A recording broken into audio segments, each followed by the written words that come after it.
नमस्कार।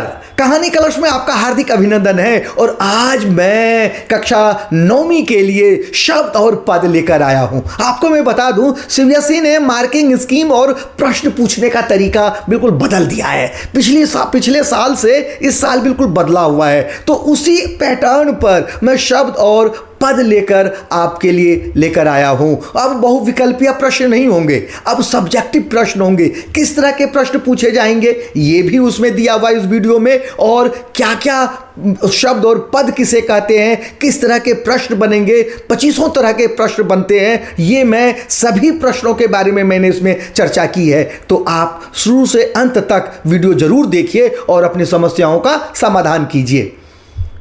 शब्द और पद। शब्द किसे कहते हैं? एक से अधिक वर्णों के मेल से बने सार्थक वर्ण समूह को शब्द कहते हैं। देखिए, इसे आप इस तरह से समझ सकते हैं, जैसे मैं यहां से वर्ण से लेकर चलता हूं। वर्ण किसे कहते हैं?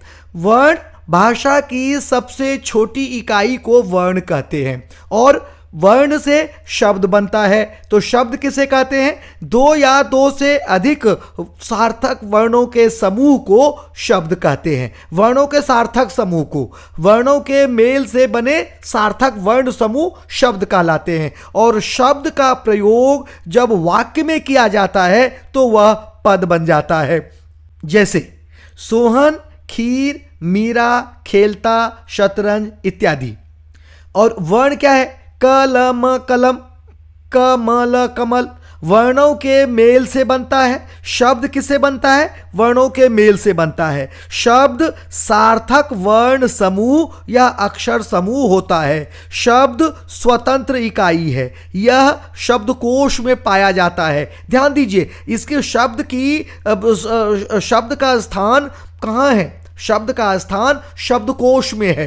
अब आगे देखते हैं, शब्द के कितने तरह के भेद हैं? स्रोत के आधार पर, रचना के आधार पर, अर्थ के आधार पर और प्रयोग के आधार पर। लेकिन हमें उतना डिटेल में नहीं जाना है। यहाँ आप देखिए, पद की परिभाषा क्या है? जब कोई सार्थक शब्द वाक्य में प्रयुक्त होता है तब उसे पद कहते हैं। कहा था हमने कि शब्द वाक्य में प्रयुक्त होकर पद बन जाता है। व्याकरण के नियमों से बंधा होता है। व्याकरण के नियमों के अनुसार विभक्ति, वचन, लिंग, काल आदि की योग्यता रखने वाला वर्णों का समूह पद कहलाता है। राम विद्यालय जाएगा, यहां राम विद्यालय जाएगा, ये तीनों पद हैं। इसको बाहर इसकी कोई अवस्था नहीं है, बाहर इसका अस्तित्व नहीं है। बाहर निकालते ही यह शब्द हो जाएगा। ध्यान दीजिए, शब्द वर्णों के सार्थक समूह को शब्द कहते हैं, और शब्द का प्रयोग जब वाक्य में किया जाता है तो वह पद बन जाता है। जो आपके सामने जो नीले में है, राम विद्यालय जाएगा, तो राम भी पद है, विद्यालय भी पद है, जाएगा भी पद है। ये जब तक वाक्य में है तब तक ये पद है। जो ही वाक्य से हमने बाहर निकाला ये शब्द बन जाएगा।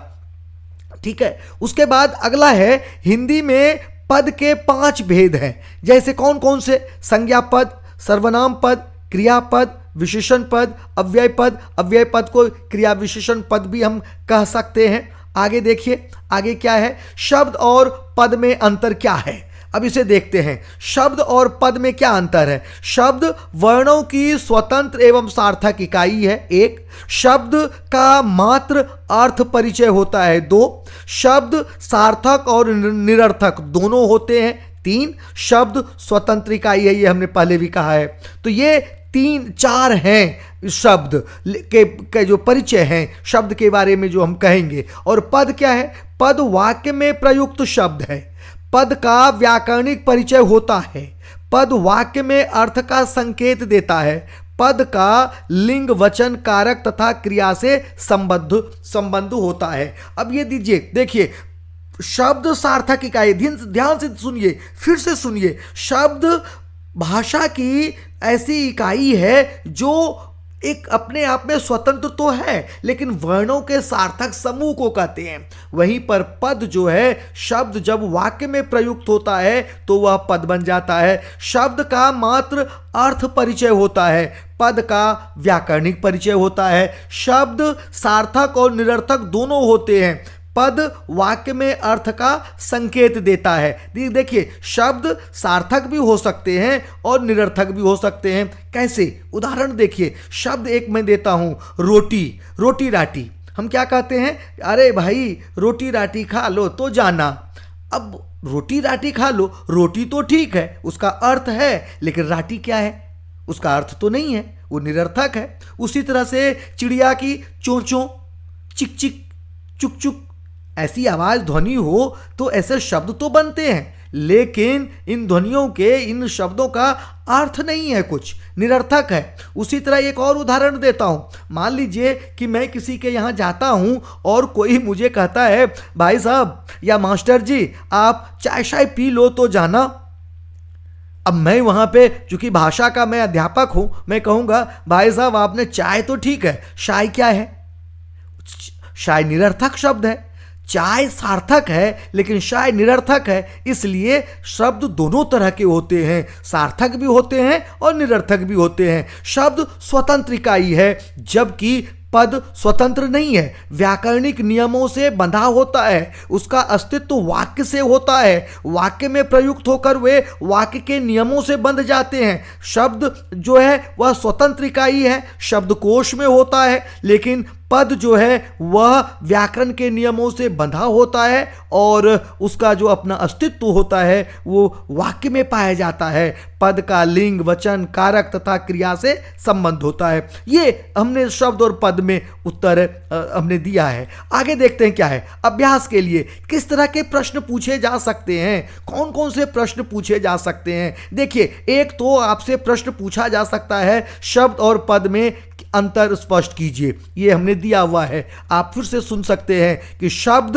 सार्थक इकाई है, शब्द शब्दकोश में पाया जाता है, वर्णों के सार्थक समूह को शब्द कहते हैं। पद, शब्द का प्रयोग जब वाक्य में किया जाता है तो वह पद बन जाता है। पद व्याकरण के नियमों से बंधा होता है, उसका स्थान वाक्य में होता है, जबकि शब्द का स्थान शब्दकोश में होता है।